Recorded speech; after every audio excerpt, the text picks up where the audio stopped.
శ్రీ గురుభ్యో నమ. గురుర్బ్రహ్మ గురుర్విష్ణు గురుర్దేవో మహేశ్వర గురు సాక్షాత్ పరం బ్రహ్మ తస్మై శ్రీ గురవే నమ. అస్మద్ గురుచరణ పాదార విందాభ్యాం నమ. నిన్నటి మన మహాభారత ప్రస్థానంలో ఆ పాండవులు వెనక్కి తిరిగి ప్రయాణం చేసి తర్వాత ఆ ద్వైతవనాన్ని చేరుకునేటువంటి సమయంలో మధ్యలో ఆ భీమసేనుడు అట్లాగా ఆ అడవిలో వెడుతుంటే అక్కడ ఉండేటువంటి ఒక అజగరము ఇతన్ని పట్టుకుంది. భీమసేనుడిని పట్టుకుని తన యొక్క శరీరంతో ఇతన్ని భుజాలతో సహా చుట్టేసి కదలకుండా చేసేవాడికి భీముడు ఆశ్చర్యపోయాడు. ఇదేంటి ఇంత పరాక్రమవంతుడైనటువంటి నన్ను ఈ అజగరము ఎంతలాగా బంధించి వేసిందంటే దీని శక్తి ఎంత గొప్పదో కదా అని అతన్ని ఆ అజగరాన్ని ప్రశంసించిన వాడై అజగరాన్ని అడిగాడు, ఎవడవయా నువ్వు? మహాపరాక్రమవంతుడిని నేను, 10,000 ఏనుగుల బలం కలిగినటువంటి వాడిని. అటువంటి నన్నే నువ్వు ఇలాగ బంధించగలిగావు, నా శక్తి అంతా కూడా ఎందుకు పనికిరానట్టుగా చేయగలిగావు?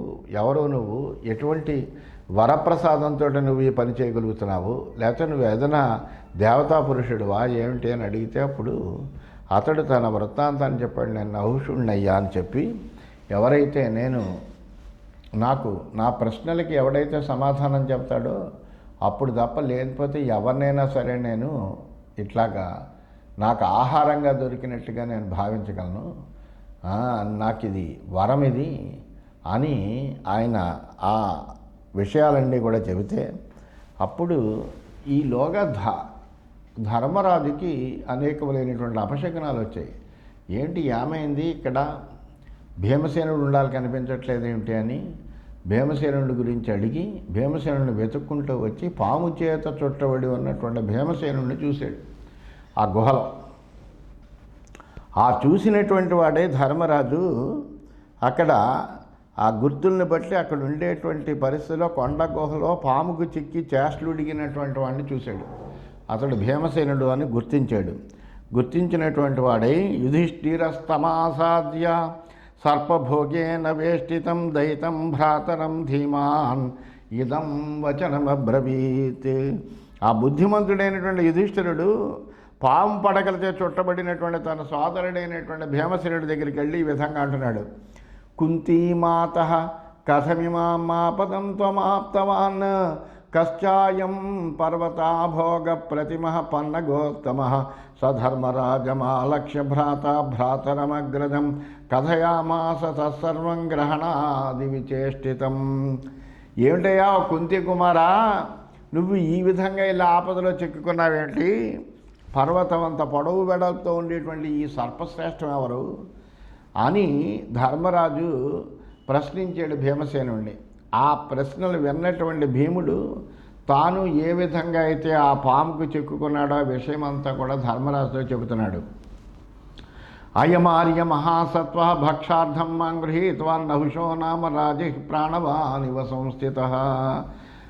అన్నా, ఇతడు గాలిని భక్షించేటువంటి పాము రూపంలో ఉండేటువంటి గొప్ప శక్తివంతుడైనటువంటి నహుషుడు అనబడేటువంటి రాజర్షయ్య నన్ను ఆహారంగా గ్రహించాడు అని చెప్పాడు.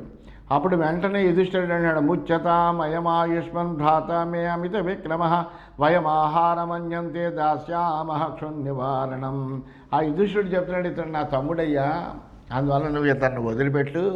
నీకు ఆహారం కావాలంటే నీకు ఆకలిని పోగొట్టడానికి వేరే ఆహారాన్ని మేము తీసుకొచ్చిస్తాము అని ఆ యుధిష్ఠిరుడు ఆ సర్పాన్ని అడిగాడు. అడిగితే అప్పుడు సర్పం చెబుతోంది, ఆహారో రాజపుత్రోయం మయా ప్రాప్తో ముఖాగత గమ్యతాం నేహ స్థాతవ్యం శోభవానపి మే భవేత్.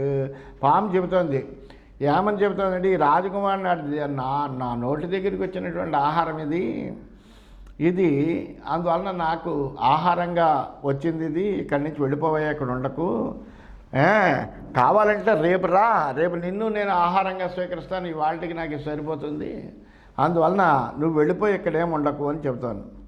వ్రతమేతన్మహాబాహో విషయం మమ యో వ్రజేత్ సమే భక్షో భవేత్ తాతత్వంచాపి విషయే మమ. నా దగ్గరికి వచ్చినటువంటి వాడు ఎవడైనా సరే నాకు ఆహారం అవుతాడు. ఇది నా వ్రతం, నా నియమం. కాబట్టి నువ్వు కూడా నా దగ్గరికి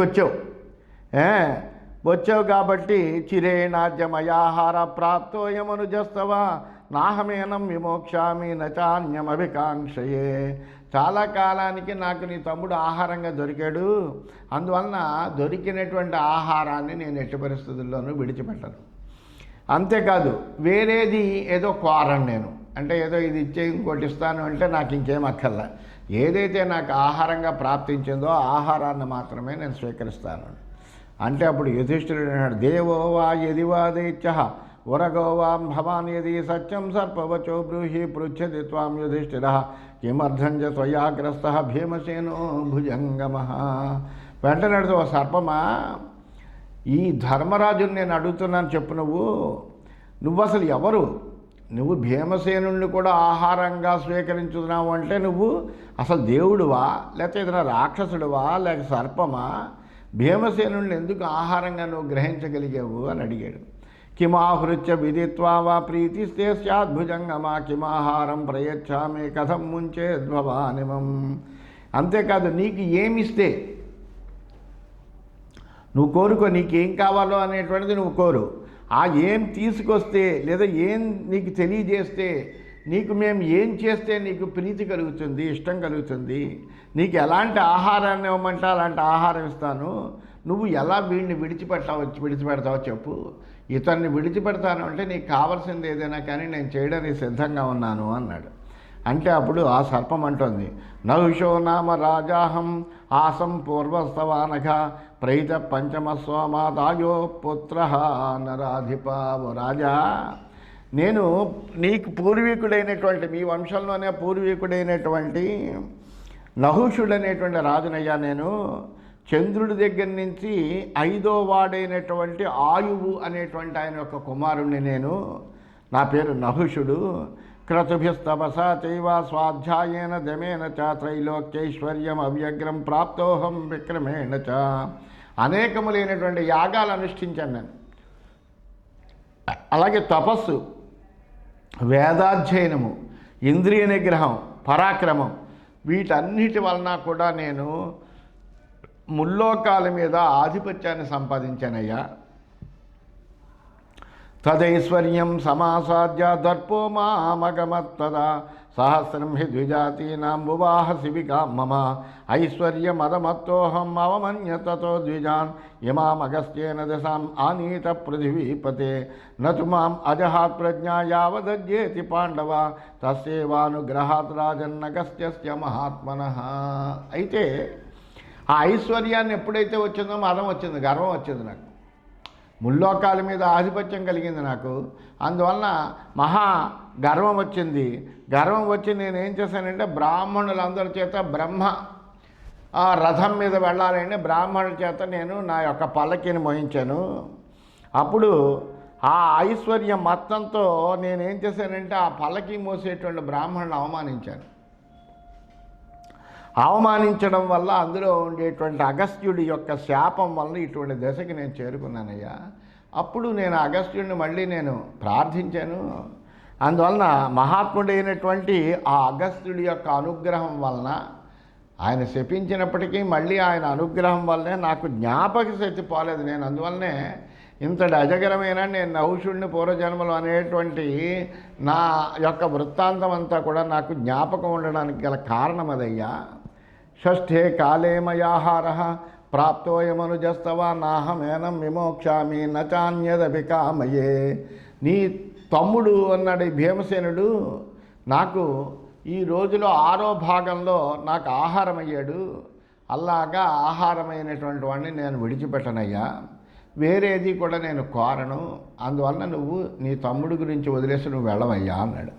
ప్రశ్నానుచ్చారితానద్యా వ్యాహరిష్యతి చేన్మమ అధపశ్చాత్ విమోక్షామి భ్రాతరంతే వృకోదరం. అయితే ఇంకొక ప్రశ్న, నువ్వు ఏం చేస్తే నా తమ్ముడిని వదిలిపెడతావు అని అన్నావు కదా. నువ్వు నేను అడిగినటువంటి ప్రశ్నలకి సమాధానాలు చెప్పినట్లయితే ఇప్పుడు ఆ తర్వాత నీ తమ్ముడైనటువంటి భీమసేనుడిని నేను విడిచిపెడతాను అని కూడా చెప్పాడు. అప్పుడు వెంటనే యుధిష్ఠిరుడు అన్నాడు, బ్రూహి సర్ప యథాకామం ప్రతివక్ష్యామి తే వచః అపి చేత్ శక్నుయాం ప్రీతిం మాహత్వం తే భుజంగమా. వెంటనే యుధిష్ఠిరుడికి ఆనందం వేసింది. అందుకని వెంటనే అన్నాడు, ఓ సర్పరాజమా, నీ ఇష్టం వచ్చినట్టుగా అడగవయ్యా, నీకు ప్రీతి కలిగించడానికి సమర్థుడినైతే నేను తప్పనిసరిగా నువ్వు అడిగేటువంటి ప్రశ్నలన్నిటికీ కూడా సమాధానాలు చెప్తాను, తప్పనిసరిగా అడుగు అని అన్నాడు. వేద్యంచ బ్రాహ్మణానేహ తద్భవాన్ వేత్తి కేవలం సర్పరాజ తతశ్రుత్వా ప్రతివక్ష్యామి తే వచః. ఇప్పుడు ఇంకా ఏమని చెప్తున్నాడంటే, ఓ సర్పరాజా, బ్రాహ్మణుడు తన జన్మలో తెలియవలసిన దాన్ని నువ్వు ఎరుగుదువో లేదో విని తర్వాత నీ మాటలకు బదులిస్తాను. అందువలన తెలియవలసింది అంటే నేను చెప్పవలసింది లేదా నువ్వు అడగవలసినటువంటి విషయాల్లో తెలియవలసిన దాన్ని నువ్వు ఎరుగుదువో లేదో విన్న తర్వాత నీ మాటకి నేను బదులిస్తానయ్యా అని చెప్పాడు. అప్పుడు సర్ప ఆమె అడుగుతోంది, ఆ బ్రాహ్మణుడు తన జన్మలో తెలియవలసిన దాన్ని అంటే బ్రాహ్మణుడు తన జన్మలో తెలియవలసినటువంటి విషయం ఏమిటి, అది నీకు తెలుసో తెలియదో విని తర్వాత నేను నీ మాటకు సమాధానం చెప్తానన్నాడు. అంటే అప్పుడు ఆ సర్పం అడుగుతోంది, బ్రాహ్మణ కో భవేత్ రాజన్ వేద్యంకించ యుధిష్ఠిర బ్రవీహి అతిమతిం త్వాం హి వాక్యైరనుమిమీమహే. అప్పుడు అడుగుతుంది, అప్పుడు రాజా చెప్పయ్యాలంటే ఆ బ్రాహ్మణుడు ఎవడు యుధిష్ఠిర, అంతేకాదు తెలియదగింది ఏంటి, బ్రాహ్మణుడు తన జన్మలో తెలియవలసింది అని అంటే అదేమిటి, తెలియదగింది ఏంటి, నీ మాటలతో నువ్వు అలా ఎప్పుడైతే నన్ను అడిగావో నువ్వు ఏదో చాలా మహాబుద్ధిమంతుడు అని నాకు అనిపిస్తోంది. అందువలన నేను నిన్ను అట్లా ఊహిస్తున్నాను కూడా. అందువలన అది చెప్పు, అసలు ఆ బ్రాహ్మణుడు ఎవడు, తెలియదగింది ఏమిటి, అసలు బ్రాహ్మణుడు తన జన్మలో తెలుసుకోవాల్సినటువంటి విషయం ఏమిటి అది చెప్పు అన్నాడు. అనేటప్పటికీ యుధిష్ఠిరుడు చెప్తున్నాడు, సత్యం దాన క్షమాశీలం ఆనృశంస్యం తపోగృహణ దృశ్యంతే తృణాగేంద్ర సబ్రాహ్మణ ఇది స్మృత. అసలు బ్రాహ్మణుడు అని ఎవరినంటారంటే ఎవడి ఎందైతే సత్యం ఉండాలి, దానగుణం ఉండాలి, ఓర్పు ఉండాలి, సత్ప్రవర్తన ఉండాలి, క్రూరత్వం లేకుండా ఉండాలి, తపస్సు దయ ఉండాలి, ఇవన్నీ కూడా ఈ గుణాలన్నీ కూడా ఎక్కడైతే కనపడతాయో అతడు బ్రాహ్మణుడిగా చెప్పబడతాడయ్యా. అందువలన సత్యము, దానము, క్షమాశీలము, ఆనృశంస్యము, తపస్సు, అట్లాగే దయ, ఘృణ, ఇవి ఎక్కడైతే ఉంటాయో వాడిని అప్పుడు బ్రాహ్మణుడు అంటారయ్యా. వేద్యం సర్ప పరం బ్రహ్మ నిర్దుఃఖమసుఖం చయత్ యత్ర గత్వా నశోచంతి భవత కిం వివక్షితం. ఇంకా తెలియదగింది ఏంటంటే పరబ్రహ్మం గురించి తెలుసుకోవాలి. బ్రాహ్మణుడు అంటే బ్రహ్మభావం కలిగి ఉండాలి, బ్రహ్మ యొక్క జ్ఞానము కలిగి ఉండాలి ఆయన. అందువల్ల పరబ్రహ్మమే తెలియదగినటువంటిది ఎవరికైనా కానీ. తప్పనిసరిగా మనం తెలుసుకోవాల్సినటువంటి అంటే బ్రహ్మ పదార్థం గురించి తెలుసుకోవాల్సింది. అందువలన ఆ బ్రహ్మ గురించి తెలుసుకుంటే ఏమవుతుంది, ఆ బ్రహ్మ గురించి ఎప్పుడైతే తెలుసుకున్నామో ఆ స్థితి ఎలా ఉంటుందంటే సుఖ దుఃఖాలకు అతీతమైనటువంటి స్థితి అది. దాన్ని కనుక చేరుకుంటే ఎవరైనా సరే శోకాన్ని, దుఃఖాన్ని అధిగమిస్తారు. అందువలన ఇప్పుడు నువ్వేం చెప్పాలనుకుంటున్నావో చెప్పవయ్యా అన్నాడు. అనేప్పటికప్పుడు సర్ప అడుగుతోంది, చాతుర్వర్ణ్యం ప్రమాణం చ సత్యం చ బ్రహ్మ చైవహి శూద్రేష్వపి చ సత్యం చ దానమక్రోధయేవ చ ఆనృశంస్యమహింసా చ ఘృణా చైవ యుధిష్ఠిర. అప్పుడు సర్పం అడుగుతోంది, యుధిష్ఠిర, 4 వర్ణాల వాళ్ళకి కూడా సత్యము, వేదము, భూతములు మేలు చేకూర్చేవే కదా. శూద్రులేందు కూడా సత్యము, దానగుణము, కోపం లేకపోవడము, క్రూర స్వభావం లేకపోవడము, హింసాగుణము లేకపోవడము, దయ, ఇవన్నీ కూడా ఉంటాయి కదా. అందువలన వేద్యం యచ్చాత్ర నిర్దుఃఖం మసుకంచన రాధిపాతాభ్యాం హీనం పదం చాన్యన్న తదస్తి ఇది లక్ష్యయే. ఇకపోతే సుఖ దుఃఖాలకు అతీతమైనటువంటిది ఇక్కడ తెలియదగినటువంటి తత్వంగా నువ్వు చెప్పవు. ఆ రెండూ లేనటువంటి మరొక వస్తువు ఉన్నట్టుగా నేనేమో గుర్తించట్లేదయ్యా అని అన్నాడు. అంటే అప్పుడు యుధిష్ఠిరుడు అంటాడు, శూద్రేతు యద్భవేల్లక్ష్మా ద్విజేతచ్చ న విద్యతే నవై శూద్రే భవేత్ శూద్ర బ్రాహ్మణో నచ బ్రాహ్మణ ఎత్రైతల్లక్ష్యతే సర్ప వృత్తం స బ్రాహ్మణ స్మృత ఎత్రైతన్న భవేత్ సర్ప తం శూద్రమితి నిర్దిశేత్. ఇప్పుడు నువ్వు అన్నావు కదా, సత్యము, వేదము, భూతములు, మేలు చేకూర్చడము, లేకపోతే క్రూర స్వభావం లేకపోవడము, కోపం లేకపోవడము, ఈ దయ అనేటువంటివి అందరిలోనూ ఉన్నాయి కదా. అంటే శూద్రుడి యందు కూడా ఈ సత్యము మొదలైనటువంటి ఉన్నప్పటికీ బ్రాహ్మణులో లేకపోతే కనుక శూద్రుడి యందు పైన చెప్పిన సత్యము మొదలైనవి ఉండి బ్రాహ్మణులో లేకపోతే కనుక ఆ బ్రాహ్మడు కాడయ్యా. ఎందుకంటే సత్యాదులు అనేటువంటివి ఎవని యందైతే ఉంటాయో అతడే బ్రాహ్మడు. ఎవడి యందైతే ఆ గుణములు లేవో అతన్ని శూద్రుడు అనాలి. అంతేకాని ఆ గుణాలన్నీ ఉన్నటువంటి వాడిని శూద్రుడు అనక్కర్లే. ఆ గుణాలన్నీ ఉన్నాయనుకోండి, ఆ శూద్రుడు కాదు. ఈ గుణాలు ఏమీ లేవనుకోండి, ఈ బ్రాహ్మడు కాదు. అంటే ఆ గుణములు ఉన్నటువంటి వాడే బ్రాహ్మడు అవుతాడు. అందుకని ఎవని యందైతే ఆ గుణాలు ఉంటాయో వాణ్ణి మాత్రమే బ్రాహ్మణుడు అంటాము. ఎవని యందు ఆ గుణములు లేకపోతాయో వాణ్ణి శూద్రుడు అంటాం. యత్ పునర్భవతా ప్రోక్తం నవేద్యం విద్యతీతి చ తాభ్యాం హీనమతోన్యత్ర పదమస్తి చేదపి ఏవమేతన్మతం సర్ప తాభ్యాం హీనం న విద్యతే యథా శీతోష్ణయోర్మధ్యే భవేన్నోష్ణం న శీతత ఏవం వై సుఖదుఃఖాభ్యాం హీనమస్తి పదం క్వచిత్ ఏషా మమ మతిసర్ప యథా వా మన్యతే భవాన్. అంతేకాదు ఇంకో విషయం కూడా చెప్తున్నాడు. సుఖదుఖాలు లేనటువంటి వేరే తత్వం ఏమీ లేదని, అందువల్లనే తెలియదగింది ఏం లేదని నీ చెప్పు. తెలియదగింది ఏముంది అని అన్నావు కదా, తెలియదగింది ఏం లేదంటున్నావు కదా. తెలియదగింది లేదంటే ఏంటి? సుఖదుఖాలు లేనటువంటి వేరే తత్వం ఏమీ లేదు. సుఖదుఖాలు లేనటువంటి తత్వం లేదు కదా అని కదా అభిప్రాయము. కానీ శీతోష్ణముల మధ్య చల్లదనము, వెచ్చదనములు మధ్య, అంటే ఈ శీతోష్ణముల మధ్య అంటే శీతోష్ణాల్లో చల్లదనము, వెచ్చదనము మధ్య ఉష్ణం అనేటువంటిది ఉండదు, శీతత అనేటువంటిది ఉండదు.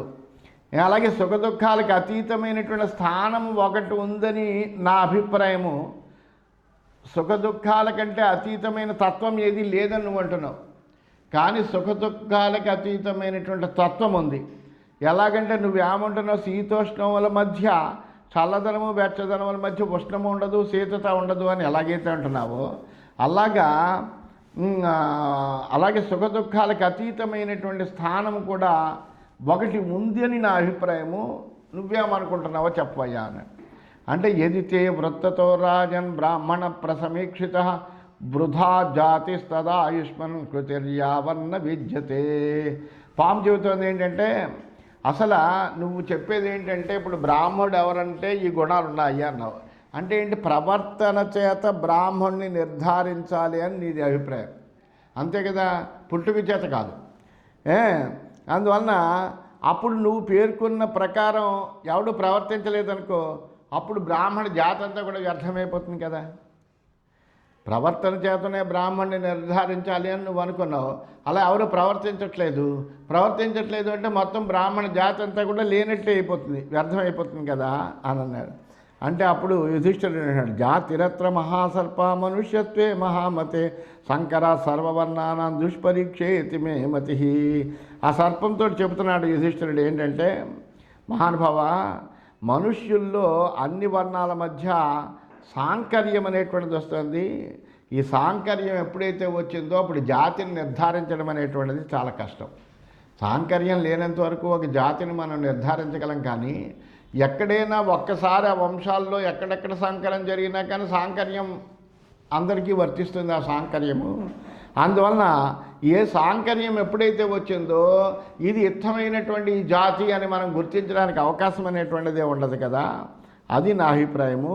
సర్వే సర్వాస్వపత్యాన్ని జనయంతి సదా నరాః వాంగ్మైథునమధో జన్మ మరణంచ సమనృణాం యదమార్షం ప్రమాణంచ ఏ జామహ ఇత్యపి తస్మాత్ శీలం ప్రధానేష్టం విదుర్యే తత్వదర్శినః. అందువల్ల మానవులు ఏం చేస్తున్నారంటే అన్ని జాతుల స్త్రీలు ఎంతో సంతానాన్ని పుట్టిస్తున్నారు. అలాంటప్పుడు ఈ మనుషులకి ఒక మాట, దాంపత్యము, పుట్టుక, చావు ఇవన్నీ కూడా సమానంగానే ఉంటాయి కదా. అందువలన జాతి నిర్ణయించలేనటువంటిది అవడం వలన అప్పుడు మనం ఏం చేస్తాము, యజ్ఞం చేస్తున్నటువంటి వాళ్ళము అని వేదం జాతిని చెప్పక అందరికీ సాధారణంగా చెప్తుంది. అంతేగాని బ్రాహ్మణుడు యజ్ఞం చేస్తున్నాడు అనగా యజ్ఞం చేస్తున్న వాళ్ళము అని అంటుంది అంతే, యజేత అని.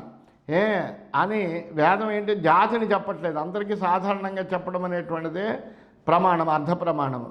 అందువలన ప్రవర్తన ప్రధానమని తత్వవేత్తలు అందరూ కూడా ఇష్టపడతారు.